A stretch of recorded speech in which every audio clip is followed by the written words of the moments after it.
जब आप किसी भी न्यूज चैनल में प्राइम टाइम न्यूज देख रहे होते हैं तो वहां पे एक सेक्शन आता है जहां पे स्टॉक मार्केट के बारे में बताया जाता है।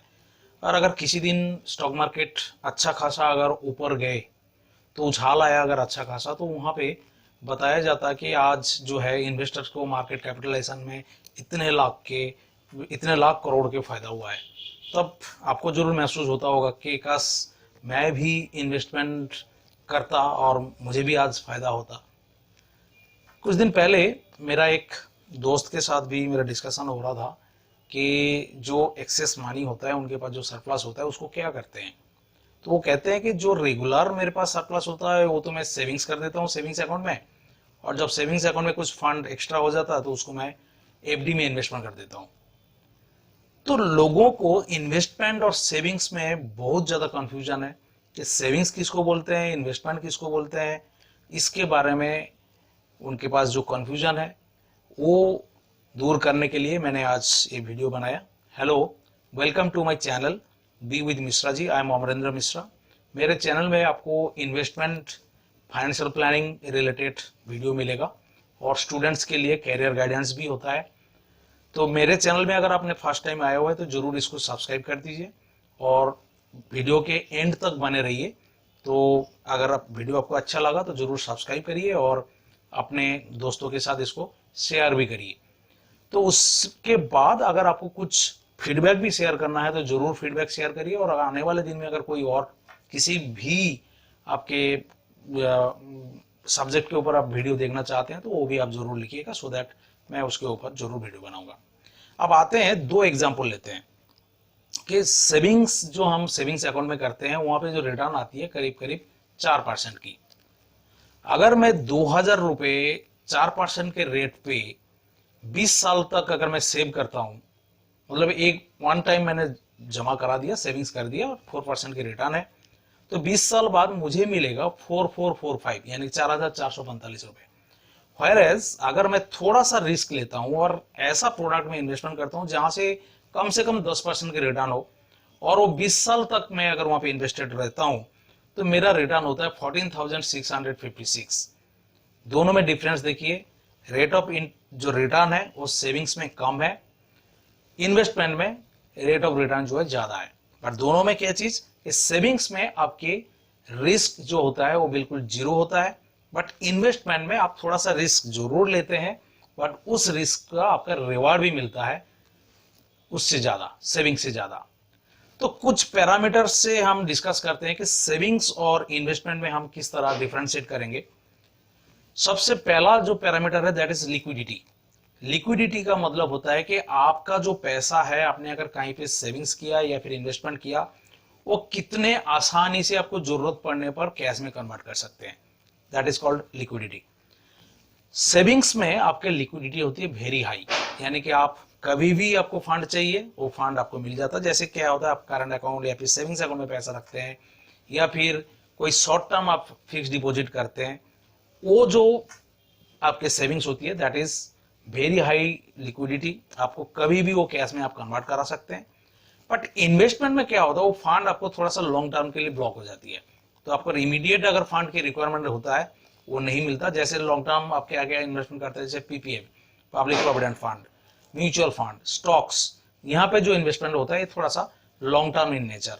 तो वहां पे आपको कई बार होता है कि मार्केट डाउन चल रहा है और आपको फंड की रिक्वायरमेंट है, तो आप बेचने को चाहते हुए भी आप बेच नहीं सकते, तो आपको वहां पे थोड़ा सा लिक्विडिटी क्रंच आ जाती है।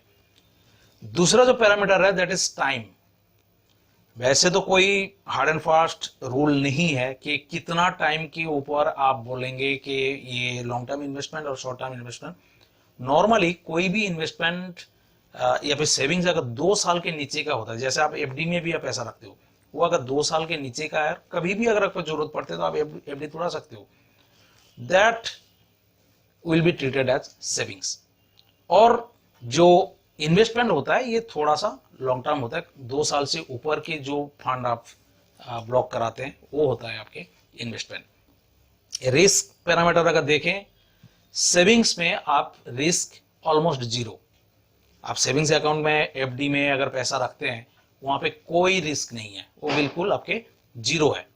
बट अगर आप इन्वेस्टमेंट करते हैं वहां पे रिस्क थोड़ा हाई होता है, क्योंकि सपोज आप स्टॉक में इन्वेस्टमेंट कर रहे हैं, स्टॉक मार्केट बहुत ज़्यादा अप डाउन होता है, तो इस वजह से वहाँ पे आपके रिस्क भी बहुत ज़्यादा है, बट रिस्क के हिसाब से आपके रिटर्न जो है ऑब्वियसली ज़्यादा होता है।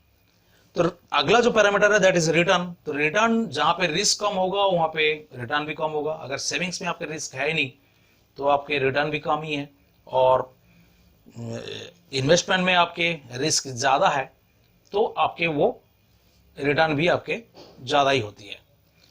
तो सेविंग्स में बेसिकली आपको वो फंड रखना चाहिए जो आपको इमीडिएट रिक्वायरमेंट हो, यानी कि अगर घर में कोई अर्जेंसी आ जाए, कुछ भी आपको जरूरत पड़ जाए, वो फंड आप इमीडिएट निकाल सको, उस टाइप के जो आपके फंड आप रखते हैं उसको बोला जाता है आपके सेविंग्स।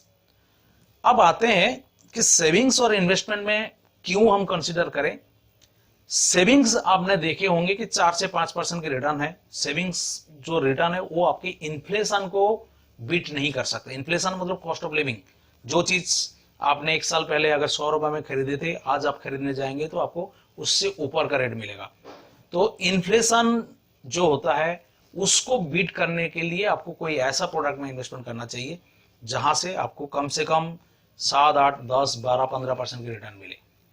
वो जो प्रोडक्ट होता है नॉर्मली म्यूचुअल फंड होता है, स्टॉक्स होता है। आप कहाँ इन्वेस्टमेंट कर सकते हैं? गोल्ड, फिक्स डिपॉजिट जो कि 2 साल से ऊपर का हो, stocks, real estate, provident fund, PPF, public provident fund. तो इस टाइप के जो प्रोडक्ट को रिटर्न जो है 12 से 15% के करीब रिटर्न मिल जाती है। तो अब आते हैं कि कितना आप परसेंट आपको सेव करना चाहिए, कितना परसेंट आपको इन्वेस्टमेंट करना चाहिए। आपके जो टोटल एक्सपेंसेस है, मंथली एक्सपेंसेस है, उसको मिनिमम 6 मंथ के आपके पास रिजर्व होना चाहिए। यानी कि आपके पास एक कॉन्टिजेंसी फंड होना चाहिए जहां पे आपके 6 मंथ के जो मैक्सिमम 6 मंथ में जितना खर्चा हो सकता है उतना अमाउंट आप पहले एक फंड क्रिएट करेंगे। उसके बाद आप इन्वेस्टमेंट के बारे में सोचेंगे। तो इन्वेस्टमेंट में आपको क्या करना होगा? 50, 30, 20 के रेशियो में आपको इन्वेस्टमेंट करनी है। कैसे? 50% ऑफ योर इनकम जो कि आपके रेगुलर एक्सपेंसेस के लिए यूज होगा, जैसे मंथली रेंटल, आपके बच्चे के स्कूल फीस, घरेलू जो ग्रोसरी एटसेट्रा। तो ये सारे आपके 50% की जो आपके टोटल इनकम उसमें से कवर होगा। इसके बाद जो 30% रहता है वो जाएगा आपके वांट्स में। वांट्स में मीन्स आपको सपोज एक मोबाइल खरीदना हो, आपको एक कैमरा खरीदना हो, आपको एक वैकेशन में जाना हो, इस टाइप के लिए आप जो 30% जो कंट्रीब्यूशन है आप वहाँ पे करेंगे, और बाकी जो 20% वो जाएगा आपके इन्वेस्टमेंट में। तो इन्वेस्टमेंट जो होगा वो आपके gold, fix deposit, stocks, real estate, provident fund, इस टाइप के प्रोडक्ट्स में होना चाहिए। तो आई होप आपको सेविंग्स और इन्वेस्टमेंट में डिफरेंस समझ में आ गए। अगर मेरा वीडियो अच्छा लगा तो ज़रूर इसको शेयर करें। Thank you for watching. Bye.